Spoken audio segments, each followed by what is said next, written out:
یہ تو اس کا حق ہے، لیکن میں دعوے سے کہتا ہوں وہ اس سلسلے میں رقم برباد کرنے کے سوا کچھ نہیں کرے گی۔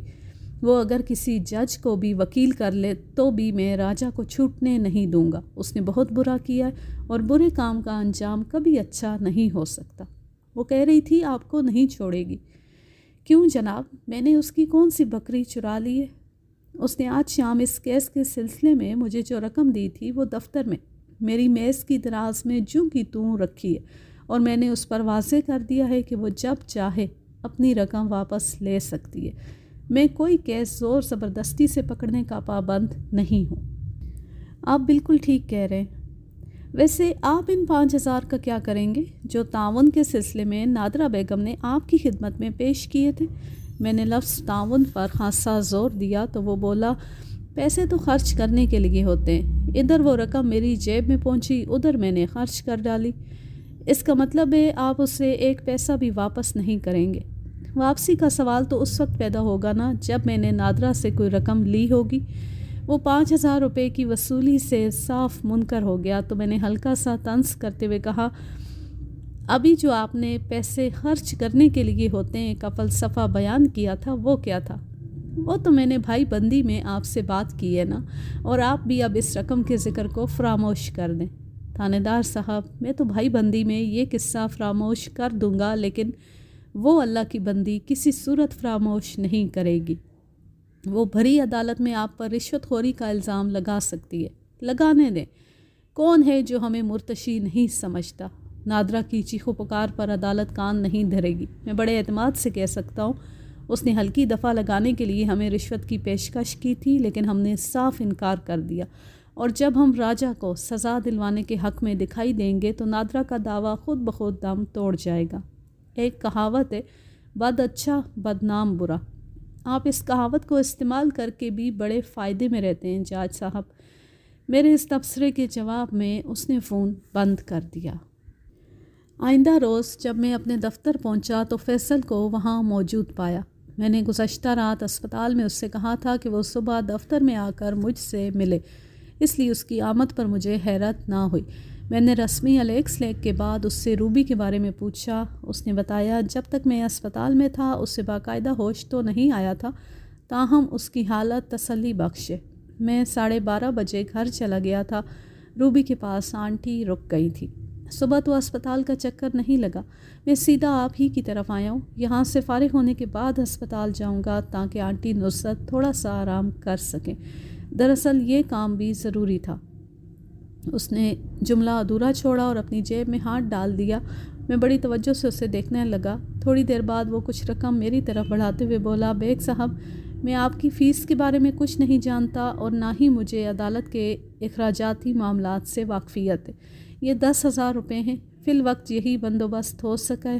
میں راجہ جیسے شیطان کو عبرتناک سزا دلوانے کے لیے بائک تو کیا خود کو بھی فروخت کر سکتا ہوں۔ کیا تم نے اپنی بائک بیچ کر یہ 10,000 روپے حاصل کیے؟ مجبوری میں انسان کچھ بھی بیچ سکتا ہے بیگ صاحب۔ میں نے 15,000 کی بائک کو 10,000 میں بیچ دیا ہے۔ میں نے فیس کے سلسلے میں آپ سے صبح کا وعدہ کیا تھا۔ میں یک ٹک فیصل کو دیکھتا چلا گیا۔ جو بھی قربانی وہ دے رہا تھا روبی کی خاطر دے رہا تھا۔ اس نے اگر بائک رکھی ہوئی تھی تو اس کا یہی مطلب تھا وہ بائک اس کی ضرورت تھی، وہ اسی پر فیکٹری آتا جاتا ہوگا۔ اس نے اپنی آمد و رفت کے ذریعے کو ختم کر دیا تھا تاکہ روبی کو نقصان پہنچانے والا قرار واقعی سزا پائے۔ اس کے جذبے کی شدت کو دیکھ کر مجھے روبی کی عقل پر سخت افسوس بھی ہوا۔ وہ فیصل جیسے ہیرے کو نظر انداز کر کے راجہ جیسے پتھر سے ماتھا رگڑ رہی تھی۔ میں نے بائک کی فروخت کے سلسلے میں فیصل سے ایک لفظ بھی نہ کہا۔ اس سے کچھ بھی کہنا اس کے جذبات کو ٹھیس پہنچانے کے مترادف ہوتا۔ ضروری ہدایات کے بعد میں نے اسے اپنے دفتر سے رخصت کر دیا۔ وہ میرے ساتھ عدالت جانے پر مصر تھا، لیکن میں نے اس کے تیور دیکھتے ہوئے اس کو اجازت نہیں دی۔ وہ روبی کے سلسلے میں حد سے زیادہ حساسیت کا مظاہرہ کر رہا تھا۔ مجھے اندیشہ تھا کہ راجہ کو دیکھ کر وہ قابو میں نہیں رہے گا، اور میں نہیں چاہتا تھا کہ فیصل کوئی ایسی حرکت کرے جس کے سبب وہ قانون کی گرفت میں آ جائے۔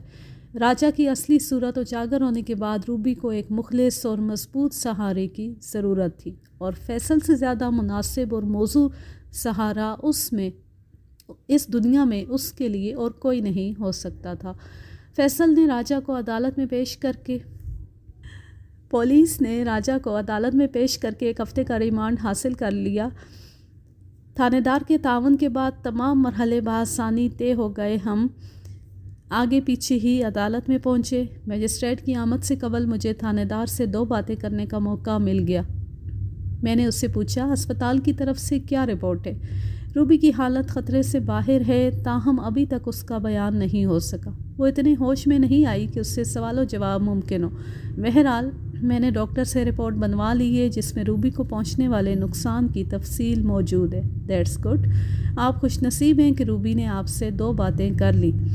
روبی سے بات چیت کے سلسلے میں نے تھانے دار سے جھوٹ بولا تھا، لہٰذا گفتگو کا زاویہ بدلتے ہوئے میں نے ادھر ادھر نگاہ دوڑائی اور پوچھ لیا، نادرہ بیگم کہیں دکھائی نہیں دے رہی، اور نہ ہی اس کا وہ قابل وکیل جس کے ذریعے وہ آج راجہ کی ضمانت کرائے گی؟ شاید اسے عدالت میں پہنچنے میں دیر ہو گئی ہے۔ تھانے دار کی بات ختم ہی ہوئی تھی کہ نادرہ بیگم عدالت کے برآمدے میں نمودار ہوئی۔ نادرہ نے خوبصورت چوڑے بارڈر والی اورنج ساڑی باندھ رکھی تھی، بالوں کو جوڑے کی صورت میں باندھ رکھا تھا۔ غیر ضروری میک اپ کے علاوہ حد سے زیادہ طلائی زیورات بھی اس کے بدن پر سجے تھے۔ یوں محسوس ہوتا تھا جیسے وہ بن ٹھن کر کسی شاہی تقریب میں شرکت کرنے آئی ہو۔ اس کے پیچھے جو وکیل نظر آیا اسے میں نے فوراً پہچان لیا۔ وہ اسلم شیخ تھا۔ خاصا کامیاب وکیل تھا، لیکن اس کی شہرت اچھی نہیں سمجھی جاتی تھی۔ وہ بہت زیادہ معاوضے پر ہر قسم کے کیس پکڑ لیتا تھا۔ اسے اپنے موکل کو خواب دکھانے میں ملکہ حاصل تھا۔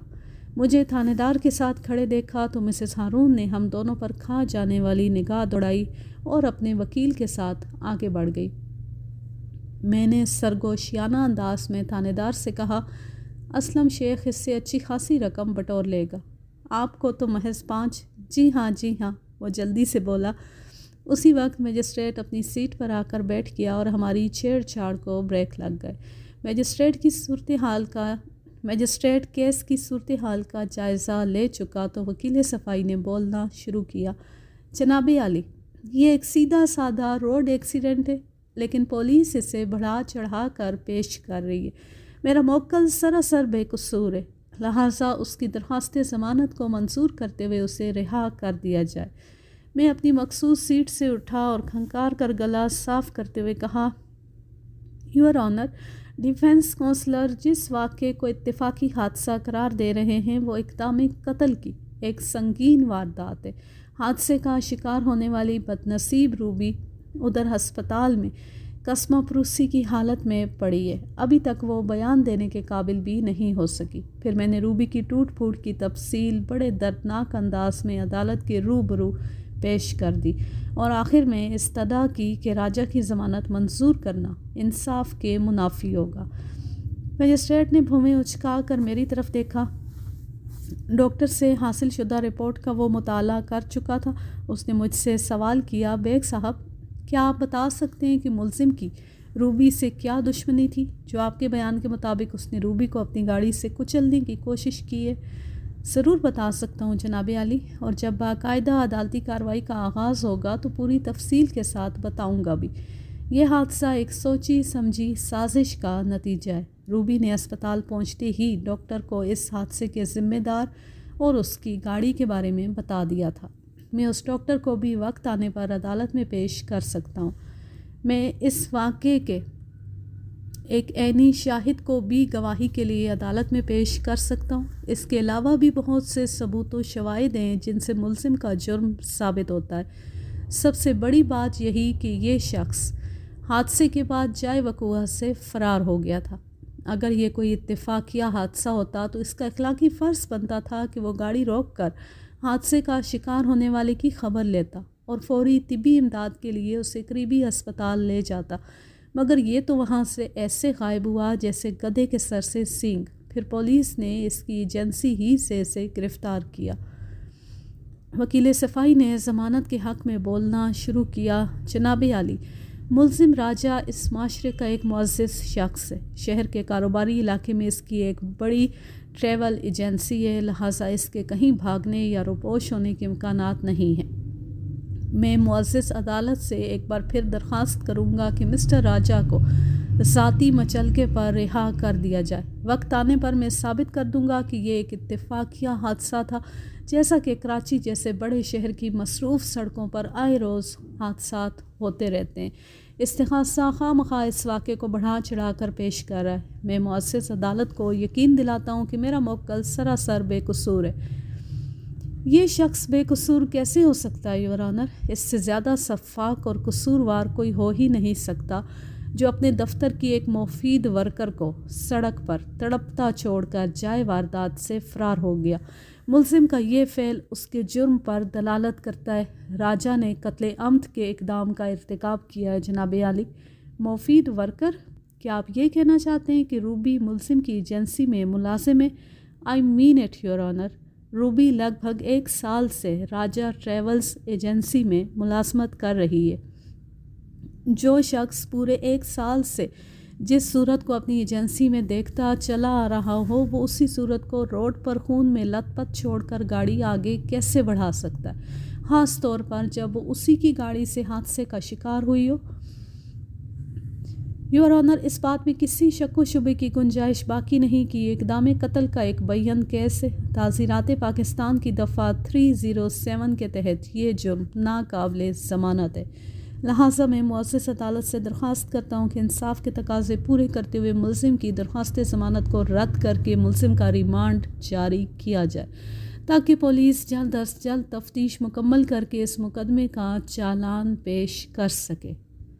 جناب عالی، علاوہ ازیں ملزم راجہ اور متاثرہ روبی کے باہمی تعلقات کی کہانی بھی بڑی غور طلب ہے اور اقدام قتل پر بھرپور روشنی ڈالتی ہے۔ یہ کہانی مناسب موقع پر میں معزز عدالت کو ضرور سناؤں گا۔ مجسٹریٹ میرے اس انکشاف پر منی خیز انداز میں سر ہلا کر رہ گیا۔ جناب عالی، وکیل استغاثہ حقائق کو توڑ مروڑ کر پیش کرنے کی کوشش کر رہے ہیں، جبکہ میرا موکل اس سلسلے میں سراسر بے قصور ہے۔ یہ اقدام قتل نہیں بلکہ ایک اتفاقی حادثہ ہے۔ کیا آپ کے پاس ملزم کی ضمانت کی حمایت میں کہنے کے لیے کوئی نئی اور ٹھوس بات موجود ہے، یا آپ ایک ہی بات کو دہراتے جائیں گے؟ وکیل صفائی نے متعاملانہ انداز میں نادرہ بیگم کو دیکھا، جو بڑے چاؤ سے اسے وکیل کر کے لائی تھی، لیکن یہاں عدالت میں اس کی دال نہیں گل پا رہی تھی۔ میری نگاہ نادرہ کے چہرے کی طرف گئی تو وہاں مجھے پریشانی اور غصے کے ملے جلے تاثرات نظر آئے۔ وہ خاصی برہم دکھائی دیتی تھی۔ وکیل صفائی نے نادرہ پر سے نظر ہٹائی اور جج کی بات کا جواب دیتے ہوئے کہا، جناب عالی، اس کیس کو میرے ہاتھ میں آئے ہوئے ابھی چند گھنٹے ہوئے ہیں۔ میں فوری طور پر اس سے زیادہ کچھ نہیں کہہ سکتا۔ وکیل صفائی کے اس جملے نے نادرہ بیگم کو مایوس کر دیا۔ یہ ایک طرح سے ہتھیار ڈالنے والی بات تھی۔ نادرہ بیگم بڑی بے دردی سے اپنے ہونٹوں کا سوا ستیہ ناز کرنے لگی۔ جھنجھلاہٹ اور بے بسی نے اسے پوری طرح اپنی لپیٹ میں لے رکھا تھا۔ وکیل صاحب، تو پھر بہتر یہ ہوگا کہ آپ اس کیس کے سلسلے میں ابھی سے مواد جمع کرنے میں لگ جائیں اور پولیس کو اپنا کام کرنے دیں۔ اس کے بعد مجسٹریٹ نے 1 ہفتے کے ریمانڈ پر راجہ کو پولیس کی تحویل میں دیتے ہوئے عدالت برخاست کرنے کا اعلان کر دیا۔ The court is adjourned. ہم عدالت کے کمرے سے نکل کر برآمدے میں آئے تو نادرہ بیگم کے پاس سے گزرتے ہوئے میں نے کہا، آپ کے 5,000 میں ابھی دے دوں یا آپ بعد میں میرے دفتر تشریف لائیں گی؟ اس نے گھور کر مجھے دیکھا اور دانت کچکچاتے ہوئے بولی، مسٹر بیگ، تم سے میں بعد میں نمٹوں گی۔ As you wish. جب میں کورٹ کے کورٹ یارڈ میں پہنچا تو میں نے نادرہ بیگم کو وکیل صفائی کے ساتھ تیز لہجے میں باتیں کرتے ہوئے سنا۔ یقیناً وہ اسلم شیخ کی کلاس لے رہی تھی، جس نے ایک تگڑی فیس کے بدلے میں بڑی ڈھیلی ڈھالی وکالت کی تھی۔ میں نے ان کو نظر انداز کرتے ہوئے اپنی گاڑی کی جانب قدم بڑھا دیے۔ 1 ہفتے میں 7 دن ہوتے ہیں۔ پولیس کو اپنی تفتیش مکمل کر کے عدالت میں چالان پیش کرنے کے لیے یہ مدت بہت کافی تھی، کیونکہ راجہ میں زیادہ مزاحمت کی گنجائش نہیں تھی۔ وہ ماں کی انگلی پکڑ کر جوان ہوا تھا اور اس میں اعتماد کا اس قدر فقدان تھا کہ وہ ذرا سی بات کے لیے اب بھی اپنی ماں کی طرف دیکھتا تھا۔ میرا یہ مطلب نہیں کہ وہ امان طلب نگاہ سے کیوں دیکھتا تھا، مقصد محض راجہ کی شخصیت کی کجی و کمزوری کو ظاہر کرنا ہے۔ نادرہ بیگم اس کی نجات کے لیے جو کوششیں کر رہی تھی وہ راجہ کی نظر سے اوجھل نہیں تھی۔ رہی صحیح کسر آج کی عدالتی کارروائی نے پوری کر دی۔ پھر اسی روز دوپہر کے بعد روبی بھی باقاعدہ ہوش میں آ گئی۔ اس نے 2 ڈاکٹروں کی موجودگی میں اپنا مختصر سا بیان قلم بند کروایا، جس میں اس نے راجہ کو مورد الزام ٹھہراتے ہوئے بتایا کہ اس نے دانستہ اسے اپنی گاڑی سے کچلنے کی کوشش کی تھی۔ روبی کے بیان میں بڑی طاقت تھی۔ راجہ کے پاس مزاحمت کی گنجائش باقی نہ رہی۔ حالات و واقعات نے اسے اس بری طرح جکڑ لیا کہ وہ ہتھیار پھینکنے پر مجبور ہو گیا۔ جب اسے اپنے بچاؤ کی کوئی صورت دکھائی نہ دی تو پولیس کسٹڈی میں اس نے دوسرے روز اپنے جرم کا اقرار کر لیا۔ اس اقبال جرم میں حالات کے سنگین حقائق کے ساتھ ساتھ پولیس تفتیش کا بھی پورا ہاتھ تھا۔ میں نے عدالت میں اس واقعے کے جس عینی شاہد کا ذکر کیا تھا اسے پیش کرنے کی نوبت ہی نہیں آئی۔ ویسے میں نے سوچ رکھا تھا کہ اگر ضرورت محسوس ہوئی تو میں فیصل کو عینی شاہد کی حیثیت سے آگے بڑھا دوں گا۔ اس سلسلے میں میں نے فیصل سے بات بھی کر لی تھی۔ وہ راجہ کے لیے اپنے دل میں نفرت کا ایک طوفان سمیٹے بیٹھا تھا۔ اس نوعیت کی گواہی کے لیے وہ فوراً تیار ہو گیا تھا۔ راجہ نے پولیس کی تحویل میں جو اقبالی بیان دیا اس میں اس نے اپنے جرم کا اقرار کرتے ہوئے بتایا کہ روبی کی وجہ سے وہ بہت پریشان تھا۔ اس کے پاس اس کے سوا کوئی چارہ نہیں رہ گیا تھا کہ وہ اس سے نجات حاصل کر لے۔ تاہم اپنے اور روبی کے باہمی تعلقات کے حوالے سے اس نے سچ سے زیادہ جھوٹ کا سہارا لینے کی کوشش کی تھی، اور یہ کوئی فکر والی بات نہیں تھی۔ میں عدالت کے کمرے میں سیاہ و سفید کو بڑی آسانی سے الگ کر کے دکھا سکتا تھا۔ ریمانڈ کی مدت ختم ہونے میں ابھی 2 دن باقی تھے کہ تھانہ انچارج نے مجھے فون کیا۔ رسمی الیکس لیک کے بعد وہ مطلب کی بات پر آ گیا۔ اس کا انداز خاصا مبہم تھا۔ بیگ صاحب، میں آپ کی طرح کوئی قانون دان تو نہیں، لیکن اس سلسلے میں چند کتابیں تو میں نے بھی پڑھ رکھی ہیں۔ آپ کثر نفسی سے کام لے رہے ہیں جناب۔ قانون سے گہری واقفیت رکھے بغیر کوئی پولیس والا تھانہ انچارج کے عہدے تک کیسے پہنچ سکتا ہے؟ آپ کی ذرا نوازی ہے بیگ صاحب۔ میں دراصل پاکستان پینل کوڈ کی دفعہ 307 کے بارے میں آپ سے تصدیق کرنا چاہتا ہوں۔ یہ دفعہ قتل کے اقدام کے سلسلے میں عائد کی جاتی ہے۔ میرا خیال ہے یہ دفعہ قابل راضی نامہ ہے۔ آپ کیا کہتے ہیں؟ آپ کا خیال بالکل درست ہے جناب۔ واقعی اس دفعہ کے تحت فریقین میں تصفیہ ہو سکتا ہے اور سزا کی صورت میں جرم ثابت ہونے پر مجرم کو 10 سال کی قید بامشقت دی جاتی ہے۔ تھانے دار کے استفسار نے مجھے چونکنے پر مجبور کر دیا۔ راجہ کے خلاف مجسٹریٹ کی عدالت میں جو کیس زیر سماعت تھا وہ بھی اسی دفعہ کے زیر اثر تھا۔ میں ایک لمحے میں اس کے مقصد کی تہہ تک پہنچ گیا۔ جب کوئی ملزم ریمانڈ پر پولیس کی تحویل میں جاتا ہے تو یہ عرصہ پولیس کے لیے ایک گولڈن پیریڈ کی حیثیت رکھتا ہے۔ وہ الزام شدہ پارٹی سے بڑی بڑی ڈیلز کرتے ہیں اور اپنے ہاتھ پاؤں بچاتے ہوئے جیب گرم کرنے کی کوشش میں لگے رہتے ہیں۔ مجھے شک ہوا کہ نادرہ بیگم اور تھانے دار کے درمیان بھی کہیں کوئی ایسا معاملہ تو نہیں چل رہا۔ پھر کیا خیال ہے بیگ صاحب؟ راضی نامہ میں ہماری پارٹی کا زیادہ بھلا نہیں ہے؟ کیا اس سلسلے میں نادرہ نے آپ سے رابطہ کیا ہے؟ 2 دن سے رابطہ چل رہا ہے۔ اس کا مطلب ہے وہ اسلم شیخ کی کارکردگی سے مایوس ہو گئی ہے۔ صورتحال ایسی ہے کہ کوئی بھی وکیل راجہ کو سزا سے نہیں بچا سکتا، اور یہ سنگین حقیقت نادرہ نے محسوس کر لی ہے۔ اگر ہم اس کیس کو آگے بڑھاتے ہیں تو راجہ عدالت سے سزا پا کر چند سال کے لیے جیل چلا جائے گا۔ اس صورت میں روبی اور اس کے لواحقین کو کوئی خاص فائدہ نہیں پہنچے گا، جبکہ انہیں ہر صورت میں ایک بڑا فائدہ پہنچنا چاہیے۔ آپ میری بات سمجھ رہے ہیں نا؟ مجھے روبی سے گہری ہمدردی ہے۔ میں اس کی بات کو واقعی بڑی اچھی طرح سمجھ رہا تھا۔ وہ روبی سے زیادہ اپنے پیٹ سے ہمدردی کرنے کی کوشش میں تھا۔ وہ نادرہ بیگم سے 5000 روپے تو پہلے ہی وصول کر چکا تھا۔ اس ڈیل کے سلسلے میں اتنی ہی یا اس سے زیادہ رقم مزید بٹور سکتا تھا۔ میں نے اس کے خیالات جاننے کے لیے پوچھا، اگر ہماری پارٹی راضی نامے کے لیے تیار ہو جاتی ہے تو نادرہ بیگم فراخ دلی میں کہاں تک جا سکتی ہے؟ 10,000 تو اس نے اپنے منہ سے کہے ہیں۔ یہ رقم بہت کم ہے۔ روبی ابھی ہسپتال میں ہے اور اسے اپنے قدموں پر کھڑا ہونے میں 1.5-2 مہینے لگ جائیں گے۔ 10,000 سے کہیں زیادہ تو اس کے علاج معالجے پر اٹھ جائیں گے۔ نادرہ بیگم حاتم تائی کی قبر پر لات مار کر کیا ثابت کرنے کی کوشش کر رہی ہے؟ روبی کو بھیک میں 10,000 روپے نہیں چاہیے تھا نثار صاحب۔ راجہ کو سزا کی صورت میں تو عدالت روبی کو اتنی رقم بھی ادا نہیں کرے گی۔ میں نے سمجھ لیا تھا کہ تھانے دار نے نادرا سے ٹھیک ٹھاک رقم وصول کر لی ہے۔ میں نے فیصلہ کن لہجے میں کہا، میرا خیال ہے راجہ کو عدالت سے سزا ہو ہی جانے دیں۔ 5-10 ہزار اگر روبی کو نہیں ملیں گے تو وہ مر نہیں جائے گی۔ پھر آپ کیا چاہتے ہیں؟ کم از کم 50 ہزار۔ یہ تو بہت زیادہ ہوں گے۔ وہ آپ کی اور میری خدمت بھی کرنا چاہتی ہے۔ مجھے تو معاف ہی رکھیں جاج صاحب، البتہ آپ جو بھی خدمت کروائیں گے اس پر مجھے کوئی اعتراض نہیں ہے۔ آپ یہ کیوں نہیں سوچتے کہ ان 50 ہزار کے بدلے راجہ کی زندگی کے کئی سال جیل میں ضائع ہونے سے بچ جائیں گے؟ وہ ان ماہ و سال میں اپنی ایجنسی سے جتنی رقم کمائے گا، یہ 50 ہزار تو اس کا عشر عشیر بھی نہیں ہے۔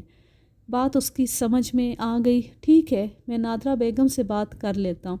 مجھے امید تھی میں نصرت اور فیصل سے جو بھی بات کروں گا اور انہیں جو بھی سمجھانے کی کوشش کروں گا وہ اس سے انکار نہیں کریں گے۔ انہوں نے مجھے اپنا سچا ہمدرد اور خیرخواہ سمجھتے ہوئے سارے معاملے کو مجھ پر چھوڑ دیا تھا۔ میں نے تھانے دار سے کہا، انچارج صاحب، اگر میری بات نادرا بیگم کی سمجھ میں آ جائے تو آپ کل اسے میرے دفتر میں لے آئیں، رقم سمیت۔ میں روبی کی ماں نصرت کو بھی وہیں بلا لوں گا، لہٰذا نادرا سے فائنل بات کرتے ہی آپ نے مجھے فون کرنا ہے۔ اوکے بیگ صاحب، خدا حافظ۔ میں نے بھی اللہ حافظ کہتے ہوئے ریسیور رکھ دیا۔ آئندہ روز تھانے دار نادرا بیگم کے ساتھ میرے دفتر میں موجود تھا۔ اس نے حسب وعدہ آج صبح ہی مجھے اس پروگرام سے آگاہ کر دیا تھا۔ میں نے فیصل کو فون کر کے نصرت کو اپنے ساتھ لانے کو کہہ دیا تھا اور وہ دونوں تھانے دار وغیرہ کے آنے سے پہلے میرے پاس پہنچ گئے تھے۔ فیصل راجہ کو جیل کی سلاخوں کے پیچھے پہنچانے کے لیے بڑا بے چین تھا، لیکن میرے سمجھانے پر وہ شانت ہو گیا۔ میں نے اسے حقائق کا سیدھا رخ دکھاتے ہوئے روبی کے باپ کی بیماری، اس کی ماں کی بے کسی اور خود روبی کے علاج کے سلسلے میں ہونے والے اخراجات کے بارے میں بتایا تو وہ میری بات سے اتفاق کرنے پر مجبور ہو گیا۔ اس حوالے سے نصرت نے بھی اس پر زور دیا تھا، فیصل بیٹے، مقدمے بازی کر کے خواہ مخواہ دشمنی بڑھانے کا کوئی فائدہ نہیں۔ نادرا بڑی کینہ پرور اور منتقم المزاج عورت ہے۔ اگر اس کا بیٹا جیل چلا گیا تو وہ ہمیں دیگر حیلوں وسیلوں سے تنگ کرنے کی کوشش کرے گی۔ میں اس طاقتور عورت کا مقابلہ نہیں کر سکتی۔ ابھی تو وہ اپنی مرضی سے صلح صفائی پر تیار ہوئی ہے۔ ہمیں وکیل صاحب کی بات مان لینی چاہیے۔ میں اس کیس کو ایک اور پہلو سے بھی دیکھ رہا تھا۔ تھانے دار اس معاملے میں اپنی پیدا گیری کے چکر میں پوری طرح انوالو ہو چکا تھا۔ اگر نادرا کی پیشکش کو ٹھکرا کر ہم تھانے دار کی متوقع آمدنی کا راستہ روک دیتے تو وہ بعد میں نصرت اور روبی کو کسی خفیہ ذریعے سے بھی پریشان کر سکتا تھا۔ اس معاملے کا آسان اور مناسب حل یہی تھا کہ وہ اپنا نقصان پورا کرنے کے ساتھ ساتھ ایک معقول ہرجانہ وصول کر کے خاموشی اختیار کر جائے۔ اس روز میرے دفتر میں 1 گھنٹے کی میٹنگ کے بعد تمام معاملات طے ہو گئے۔ میں نے پکے کاغذ پر راضی نامے کی دستاویز تیار کر کے فریقین کے دستخط لے لیے۔ گواہوں کے سلسلے میں نے فیصل اور اپنی سیکریٹری کا نام ڈال دیا۔ نادرا بیگم اٹھ کر جانے لگی تو میں نے دراز میں سے اس کے 5,000 روپے نکال کر اس کی طرف بڑھاتے ہوئے کہا، یہ آپ کی امانت میرے پاس رکھی تھی، وصول کر لیں۔ اس پر آپ کا حق ہے بیگ صاحب۔ میرا حق؟ میں تو اس کیس میں وکیل استغاثہ تھا۔ تھانے دار نے ایک آنکھ دبا کر کہا، رکھ لیں بیگ صاحب، نادرا بیگم اپنے بیٹے کی نجات کے سلسلے میں مٹھائی کے لیے دے رہی ہیں۔ نادرا نے کہا، بیگ صاحب، آپ چاہے وکیل استغاثہ ہی صحیح، لیکن آپ کی وکالت سے مجھے بھی فائدہ پہنچا ہے۔ آپ ان 5,000 کو راضی نامے کی فیس سمجھ کر رکھ لیں۔ اب ہمارے درمیان کوئی رنجش نہیں ہے۔ یہ وہی نادرا بیگم تھی جو چند روز پہلے فون پر مجھے خطرناک دھمکیاں دے رہی تھی، اور وہ بھی انگریزی میں۔ انسان کو بدلتے ہوئے کتنی دیر لگتی ہے، اس کا اندازہ مجھے بخوبی ہو رہا تھا۔ جب میرے دفتر میں فیصل اور نصرت رہ گئے تو میں نے فیصل والے 10,000 بھی دراز سے نکال کر اس کی طرف بڑھا دیے۔ یہ کیا بیگ صاحب؟ یہ رقم تو میں نے آپ کی فیس کی مد میں دی تھی۔ میں نے اس کیس میں بہت تھوڑا کام کیا ہے، اس لیے میں نادرا بیگم سے فیس وصول کر چکا ہوں۔ تم نے اپنی آنکھوں سے دیکھا۔ مگر وہ حیرت کی شدت سے ہکلانے لگا۔ اگر مگر کچھ نہیں فیصل، میں صرف تم سے اس اسٹیمپ پیپر کی قیمت وصول کروں گا جس پر راضی نامہ تیار ہوا ہے۔ اس طرح دونوں پارٹیوں کی شرکت ہو جائے گی۔ بیگ صاحب آپ بڑے عجیب و غریب وکیل ہیں، اور تم بھی کچھ کم عجیب و غریب محبت کرنے والے نہیں ہو۔ اس نے خاموشی سے گردن جھکا لی۔ میں نے نصرت سے مخاطب ہوتے ہوئے کہا، کیا آپ کو معلوم ہے فیصل نے ان 10,000 روپے کا کہاں سے بندوبست کیا تھا؟ نہیں۔ میں نے حقیقت نصرت کو بتائی تو وہ محبت بھری عقیدت سے فیصل کو دیکھنے لگی۔ نصرت بی بی، فیصل سے اچھا داماد آپ کو پوری دنیا میں کہیں نہیں ملے گا، اور یہ بات آپ اپنی بیٹی کو بھی سمجھانے کی کوشش کریں۔ روبی کی آنکھیں کھل گئی ہیں وکیل صاحب، اسے صورتحال کا علم ہو گیا ہے۔ راجہ سے شدید نفرت کرنے کی وجہ سے اس کے دل میں فیصل کے لیے جگہ پیدا ہو گئی ہے۔ چلیں، اچھی بات ہے، اب اس جگہ کو وسعت فیصل خود دے لے گا۔ کچھ لوگ شامت اعمال کے سبب نقصان اٹھاتے ہیں اور بعض شامت مال کی وجہ سے پریشانیوں میں گھر جاتے ہیں۔ روبی کی حد سے زیادہ بڑی ہوئی خواہشات نے اسے یہ جھٹکا لگایا ہے۔ مجھے امید ہے وہ اس جھٹکے سے سنبھل جائے گی۔ آپ اس راضی نامے کا کیا کریں گے؟ آئندہ پیشی پر میں اسے عدالت میں داخل کروں گا۔ مجسٹریٹ فریقین سے تصدیق کے بعد کیس خارج کر دے گا۔ وہ دونوں مجھے دعائیں دیتے ہوئے دفتر سے رخصت ہو گئے۔ میں نے اس کیس میں جو بھی کردار ادا کیا، ممکن ہے بعض لوگوں کو اس پر اعتراض ہو۔ اعتراض کرنا ہر شخص کا حق ہے، لیکن جاتے جاتے یہ بھی بتاتا جاؤں کہ قانون کی بعض دفعات میں لچک رکھ کر انہیں قابل راضی نامہ محض اس لیے بنایا گیا ہے کہ حالات اور مواقع کی مناسبت سے متاثرہ پارٹی کو زیادہ سے زیادہ فائدہ پہنچایا جا سکے۔ قانون سازی کوئی ہنسی کھیل نہیں، یہ انسانی نفسیات اور اس کی مجبوریوں کو مد نظر رکھتے ہوئے ترتیب دیا جاتا ہے۔ بشری کمزوریوں اور خامیوں سے انکار ممکن نہیں۔ میرا خیال ہے میں نے روبی اور اس کے لواحقین کو ایک بڑا فائدہ پہنچا کر کچھ غلط نہیں کیا۔ یوں یہ کہانی اپنے اختتام کو پہنچی۔ اب میں لیتی ہوں آپ سے اجازت۔ جان رہیں، خوش رہیں، شاد و آباد رہیں، ہنستے مسکراتے رہیں۔ اللہ حافظ، اللہ نگہبان۔